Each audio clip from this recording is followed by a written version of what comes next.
दोस्तों, क्या आप भी अपनी ज़िंदगी में खुशी ढूंढ रहे हैं, एक हैप्पीनेस ढूंढ रहे हैं? अगर हाँ, तो ये कहानी आपके लिए है। जी हाँ दोस्तों, मैं हूँ आपके साथ वसुंधरा और यस टीवी में आपका बहुत बहुत स्वागत है। दोस्तों, आज जो मैं आपको कहानी सुनाने वाली हूँ वो इसी टॉपिक पर है कि हम अपनी ज़िंदगी में खुशी किस तरीके से लानी है, अपनी ज़िंदगी को किस तरीके से खुशनुमा बनाना है, ये भूल जाते हैं। कहानी में एक औरत होती है जो कि साइकेट्रिस्ट के पास जाती है क्योंकि वो बहुत ज़्यादा डिप्रेशन में होती है। वो यही सोचती है कि मैं कैसे खुश रहूं। वो खुश नहीं रह पाती है, उसके दिमाग में बहुत टेंशन्स होती हैं, स्ट्रेस होता है, वो डिप्रेशन में चली जा चुकी होती है।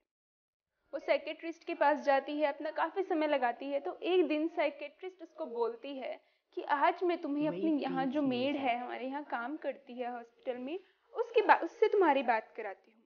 वो उसको बुलाती है कि अम्मा ज़रा इधर आना। अम्मा आती है, झाड़ू रखती है। साइकेट्रिस्ट अम्मा को बोलती है कि अम्मा आप इनको अपनी कहानी सुनाइए।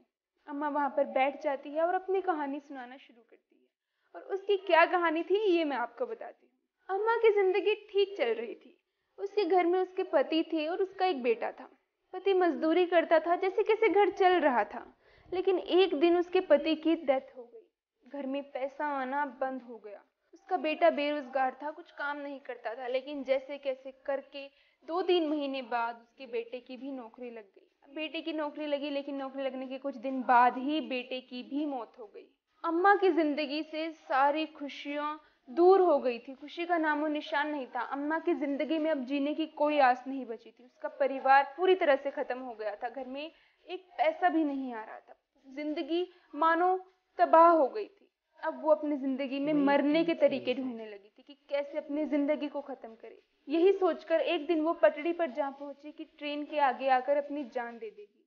लेकिन उस दिन हुआ कुछ ऐसा ही कि वो हिम्मत नहीं जुटा पाई। वो उस पटरी पर से वापस आ गई और जब वापस आ रही थी तो वो देख रही थी एक बिल्ली का छोटा सा बच्चा उसके पीछे पीछे आ रहा है। वो चलते गई यूं ही मायूस, और वो बिल्ली का बच्चा ऐसे ही चलते चलते उसके घर तक पहुंच गया। जब वो घर तक पहुंचा तो अम्मा ने सोचा कि शायद इसको ठंड लग रही है और भूख लग रही है, मैं इसको कुछ खाने का दे देती हूँ। ठंड बहुत ज्यादा थी तो वो उसको अपने घर के अंदर ले गई।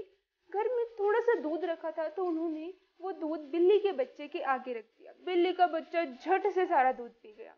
और ये देखकर अम्मा के चेहरे पर न जाने कैसे एक मुस्कान आ गई। इस पर अम्मा ने सोचा कि जब ये बिल्ली का बच्चा मुझे मुस्कुराने पर मजबूर कर सकता है, मैंने एक बिल्ली के बच्चे की मदद करी तो मेरे चेहरे पर हंसी आ गई।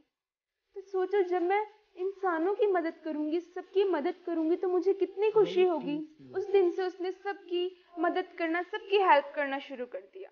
आसपास कोई भी बीमार होता था तो वो उनके लिए खाना लेकर चली जाती थी। और यही देख करके लोग उसको अपने घर पे काम के लिए भी रखने लगे। हॉस्पिटल में भी वो मेड की उसमें लग गई और सबकी मदद करने लगी। हर किसी में खुशियां बांटने लगी और उसकी जिंदगी में भी खुशियां आने लगी। दोस्तों, हमारी ज़िंदगी में भी जब हम दूसरों के साथ खुशियाँ बांटेंगे, दूसरों की मदद करेंगे, तभी हमारी ज़िंदगी में भी खुशी आएगी।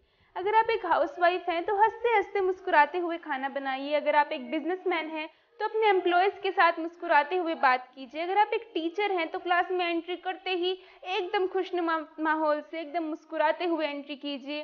सबके साथ हंसते हुए मुस्कुराते हुए बात कीजिए, तो यकीन मानिए आपकी ज़िंदगी भी खुशियों से भर जाएगी। दूसरों की मदद कीजिए और अपनी ज़िंदगी को और खुशनुमा और खूबसूरत बनाइए।